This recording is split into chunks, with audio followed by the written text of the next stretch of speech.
Dargo, ils m'ont grave saucé, les amis. Ah bah merci. Et si jamais tu ne connais pas celle-ci, c'est que tu vas jamais dans une librairie, parce qu'à chaque fois que je la vois, tu sais, il y a le petit papier coup de cœur du libraire dessus. Et dans cette vidéo, je vais aussi te parler de L'Âge perdu, qui est, crois-moi, très intéressante. Toutes ces BD viennent de la maison d'édition Dargo, mais je savais pas. Eh les gars, vous pesez dans le game de la BD quand même, hein. Ils ont sorti de gros classiques, et ils continuent encore aujourd'hui. Et cette maison d'édition regroupe beaucoup de thèmes différents. Il y a des BD d'aventure, des BD d'action, des BD historiques, des BD qui font réfléchir, mais aussi d'autres avec un ton beaucoup plus léger. Et niveau dessin, eh bien, c'est souvent très soigné. Franchement, ils font de la bonne qualité, faut le reconnaître. Dargo, ils sont très forts pour trouver de belles œuvres, comme ici avec le Diable et Coral. J'avoue, il y a beaucoup de reflets. Tu sais quoi, je vais te faire une présentation un peu plus stylée.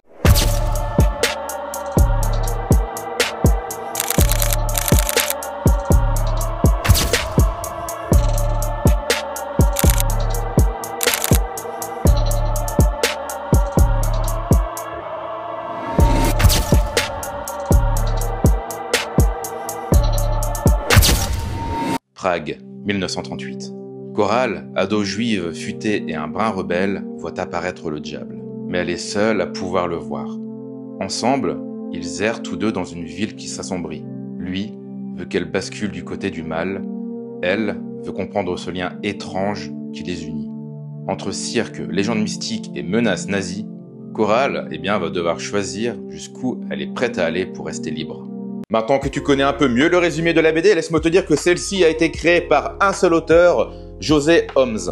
Peut-être on dit José, je sais pas. Mais de toute façon, il verra jamais cette vidéo. Pour la première fois, cet auteur signe le scénario d'une BD, et bien sûr, c'est lui qui fait le dessin et la colorisation.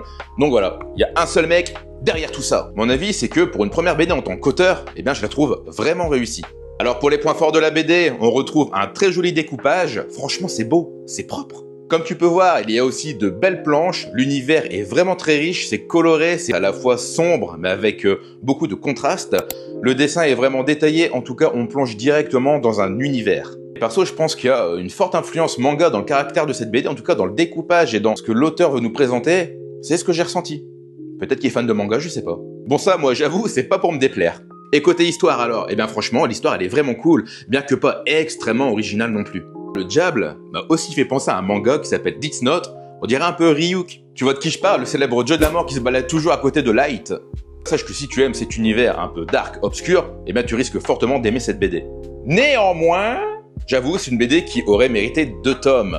Pourquoi? Eh bien parce qu'il y a beaucoup de choses un peu sous-exploitées et qui auraient mérité qu'on approfondisse le côté historique, je trouve, et aussi le côté magie dedans. En 2 tomes, ça aurait été parfait. En tout cas, Le Diable et Coral, c'est une bande dessinée très audacieuse.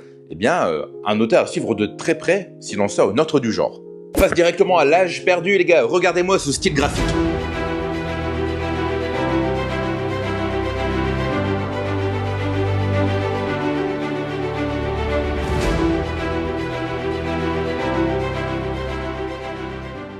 Avant tout, sache que c'est en 4 tomes, il y en a 3 de sortie actuellement. Ah, je peux te dire que j'attends le dernier avec impatience. Les dessins sont magnifiques, l'histoire est maîtrisée, avec un univers sombre et original qui mêle fantasy post-apocalyptique et historique. Les personnages de la profondeur, les thèmes sont matures, franchement, crois-moi, ça vaut le coup d'œil. Dans un monde plongé dans l'oubli et la survie, les humains ont perdu leurs savoirs anciens. Hélène, jeune héritière d'un clan nomade, découvre un secret ancestral qui pourrait sauver son peuple, et pas que le sien.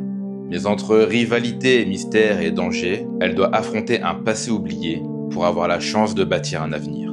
J'aime beaucoup celle-ci de couverture, franchement elle est trop stylée. Néanmoins, c'est un peu trop court pour moi. 55 pages, l'album. Donc je sais pas si c'est moi maintenant qui ai l'habitude de lire comme Le Diable et Coral qui fait 110 pages, un peu plus je crois. Là 55 pages, ça va assez vite malgré la richesse du dessin et il y a beaucoup de dialogue aussi, hein, ce qui fait que bon, tu prends le temps quand même, mais ça fait faim quand même les gars. J'ai apprécié énormément les 3 premiers tomes. L'Âge perdu, c'est une BD de qualité et je pense que bien quand la saga sera terminée, ça va faire parler d'elle. Tout ça, c'est disponible aux éditions Dargo, n'hésite pas à suivre leur compte. De toute façon, je te mets tout, comme d'habitude, dans la description. N'hésite pas à me suivre pour plus de découvertes. Ciao!